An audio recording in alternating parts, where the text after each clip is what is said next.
जीवन क्या है? जीवन का सच क्या है?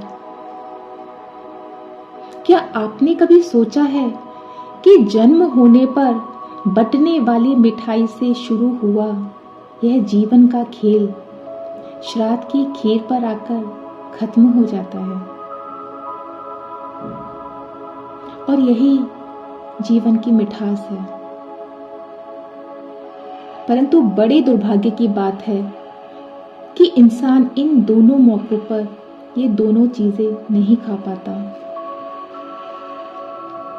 जीवन की शुरुआत हमारे रोने से और अंत दूसरों के रोने से होता है, या यूं कहें कि आकर नहाया और नहाकर चल दिया। इस बात पर गौर करना। फिर किस बात का इतना घमंड है? किस बात का इंसान को इतना घमंड है? क्या लेकर तुम आए हो और क्या लेकर तुम जाओगे? जो भी बोया है तुमने वही तो पाओगे। कहते हैं कि इंसान खाली हाथ आता है और खाली हाथ ही चला जाता है, और जो कुछ भी पूरे जीवन में कमाता है, जैसे कि नाम, शोहरत, पैसा, रिश्ते, सभी यही रह जाते हैं। परंतु एक चीज है जो हर आत्मा अपने साथ लेकर जाती है, और हर आत्मा हर जन्म में अपने कर्म और संस्कार लेकर भी आती है, और यह कर्म ही सुख और दुख के रूप में हमारे जीवन में आते हैं। अपने जीवन को सुख से जीने के लिए हर इंसान सब कुछ करता है, परंतु एक दूसरी कमाई भी है जो बहुत जरूरी है, क्योंकि वह कमाई हर जन्म में हमारे साथ चलती है,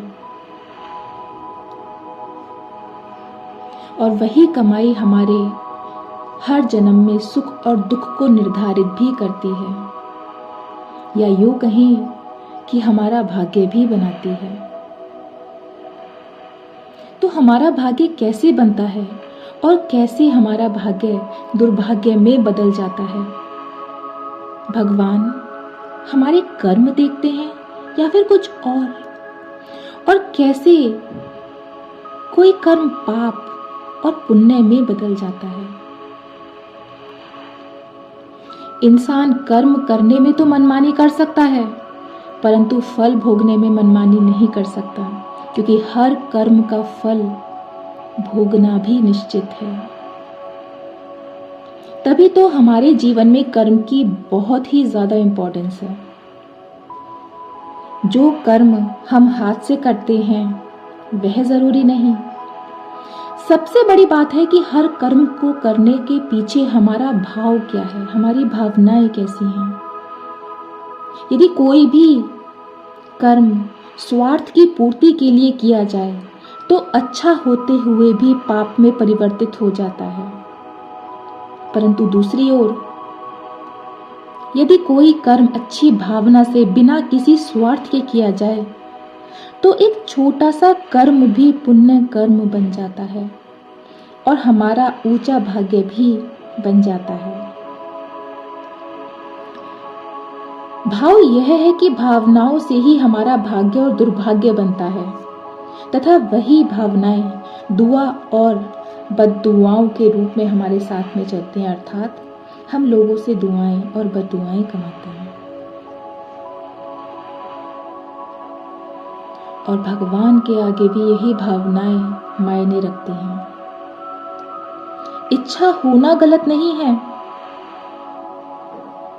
पर हमें अपने अंदर किसी से भी कोई भी एक्सपेक्टेशन नहीं रखनी चाहिए। हर एक के लिए एक्सेप्टेंस होना चाहिए।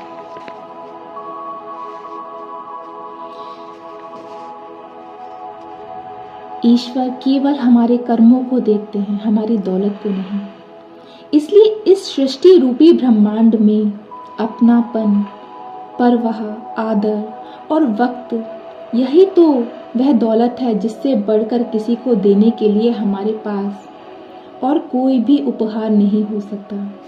कहते हैं कि यदि भगवान हमारा भाग्य लिखते होते तो सबकी तकदीर बहुत ही सुंदर होती, क्योंकि परम पिता परमात्मा स्वयं ही सत्यम शिवम सुंदरम है, और जब उनमें बुराई का थोड़ा सा भी अंश ही नहीं है तो वह दूसरों के भाग्य में बुराई कैसे लिख सकते हैं।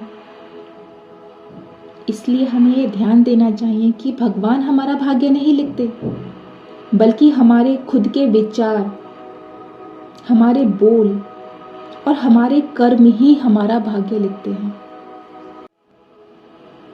जन्म दूसरे ने दिया, नाम दूसरे ने रखा, शिक्षा दूसरे ने दी, रोजगार दूसरे ने दिया, इज्जत दूसरे ने दी, पहली और आखिरी स्नान भी दूसरे ने कराया, शमशान दूसरे ले जाएंगे और मरने के बाद संपत्ति भी दूसरे बांट लेंगे। तो अब यह बताओ कि तुम्हारा क्या है?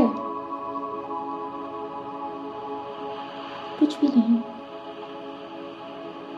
तो फिर किस बात का घमंड है?